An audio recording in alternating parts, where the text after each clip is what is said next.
నమస్తే సార్. నమస్తే. నేను యాక్చువల్గా మీకు వెబ్సైట్ లో ఏపీ వెబ్సైట్ ఇంకోటి పిఎఫ్ఆర్టీ నుంచి మీ డౌన్లోడ్ చేసుకుని ఫస్ట్ యాక్చువల్గా ఏపీ లో ప్రెసెంట్ జరుగుతున్న విశాఖపట్నంలో రేరా ఇప్పుడు ప్రాజెక్ట్స్ ఏమైనా చూశాను. అందులో నాకు స్కోప్ ఉన్న అంటే నా బడ్జెట్ సంబంధించిన ప్రాజెక్ట్స్ ఏమైనా చూసి అందులో రేరా ఇప్పుడు ఏమైనా చూశాను. అందులో రేరా ఇప్పుడు చూసి మళ్ళీ పాస్ట్ హిస్టరీ కూడా చూశాను. అంటే రేరా ఇప్పుడు ఫస్ట్ టైం రేరా ఇప్పుడు కూడా లేదంటే ప్రీవియస్లీ ఎన్ని ప్రాజెక్ట్స్ చేసి ఆల్రెడీ రేరా ఇప్పుడు అవన్నీ చూస్తున్నాను. ఆల్రెడీ సార్వి రెండు అప్రూవ్డ్ ఉన్నాయి. ఫస్ట్ ఇవన్నీ ఇప్పుడు నేను ప్రెసెంట్ ఇక్కడ మాట్లాడుతున్న ఆఫీస్ కి సంబంధించిన ఆల్రెడీ హౌసింగ్ సంబంధించింది. దాని తర్వాత శ్రీలోహితాస్ ఆనంద బృందావనం ఫేజ్ 1 అయిపోయింది. సో అదంటే ఆల్రెడీ రేరా అప్రూవ్డ్. అండ్ నేను దాని ఫేజ్ 1 పక్కనే ఫేజ్ 2 ఉంది. అయితే ఈ ఫేజ్ 2 లో ఇప్పుడు present RERA approved project approve అయింది. సో నేను ఇందులో చూడడానికి వచ్చాను. నేనైతే ఇందులో ఇప్పుడు ప్రెసెంట్ సార్తో మాట్లాడి ఏ బెస్ట్ ఉందో చూసుకుని ప్రాజెక్ట్స్ నేను సెలెక్ట్ చేసుకున్నట్లయితే అది ప్లాట్ సెలెక్ట్ చేసుకున్నట్లయితే నేను నా ఫ్రెండ్ కలిపి 46-47 సెలెక్ట్ చేసుకున్నాను.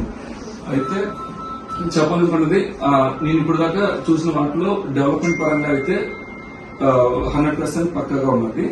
ఫేజ్ 1 అయితే నేను ఆల్రెడీ అయిపోయిన యాక్చువల్గా నేను పాస్ట్ చాలా చూశాను. అందులో నేను డెవలప్ అయిపోయినా కూడా అప్పుడు 3 years యాక్చువల్గా అంటే VMRD రూల్స్ ప్రకారం చేయాల్సిన కూడా చేయను చాలా చూశాను నేను. ఇందులో విత్-ఇన్ ఇయర్స్ లో కంప్లీట్ చేసి విత్-ఇన్ డెవలప్మెంట్ నాకు క్లియర్ గా చూసాను ఫేజ్ 1 అయితే మాత్రం.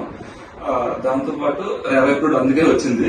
దాని తర్వాత ఫేజ్ 2 కూడా ఇది కూడా రేరా అప్రూవ్ చేసింది. నాకు తెలిసి విత్-ఇన్ 3 years లోపల వీళ్ళు డెవలప్మెంట్ కంప్లీట్ చేసి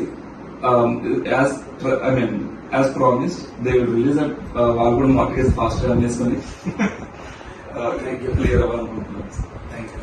అంటే ఇది నేను అబ్జర్వ్ చేసింది అంటే అబ్జర్వ్ చేసింది అంటే నాట్ నేను సార్ నాకేం చెప్పాలి నాకు తెలియదు. నేను కూడా యాక్చువల్గా నా డిగ్రీ అంటే నేను PhD. మీ ఎక్స్పీరియన్స్ అయితే మీరు యాక్చువల్ డిజిటల్ గా ఏదైతే మీరు ఆన్లైన్ లో చూసారో నేను ఓన్లీ గవర్నమెంట్ వచ్చేసి గవర్నమెంట్ వెబ్సైట్ లో చూసారు. గవర్నమెంట్ వెబ్సైట్ లో చూసిన తర్వాత మళ్ళీ ఇక్కడికి మీరు ఫిజికల్ గా వచ్చిన తర్వాత ఐ విట్నెస్ మీకు రెండు మ్యాచ్ అయ్యింది exactly. Phase 1 exact fully match ఎందుకంటే అది ఆల్రెడీ అప్రూవ్డ్. అది ఫేజ్ 2 ఇన్ ద డెవలప్మెంట్. ఇది కూడా ఆల్రెడీ ఇప్పుడు అసలు యాక్చువల్ రోడ్ వేయాల్సిన అవసరం లేదు, పిల్లర్స్ కూడా పెట్టాల్సిన అవసరం లేదు. అవి కూడా ఆల్రెడీ టర్న్ అది విత్ ఈవెన్ డిగింగ్ పనులు కూడా జరుగుతున్నాయి ఆల్రెడీ ఫర్ లైన్స్ అనుకుంటాను. యాక్చువల్ గా ఏంటంటే సార్ ఎల్పీ నెంబర్ మనకి September 2024 లో వచ్చింది. మేము విత్-ఇన్ 6 months లో మనకు road work 1 layer of GST work complete చేయడం, underground drainage work complete చేయడం, తర్వాత కర్బ్ వర్క్, ఫుట్ పాత్ అన్ని మీరు చూసుకుంటే విత్-ఇన్ 6 months లో అయితే చాలా కష్టం సార్.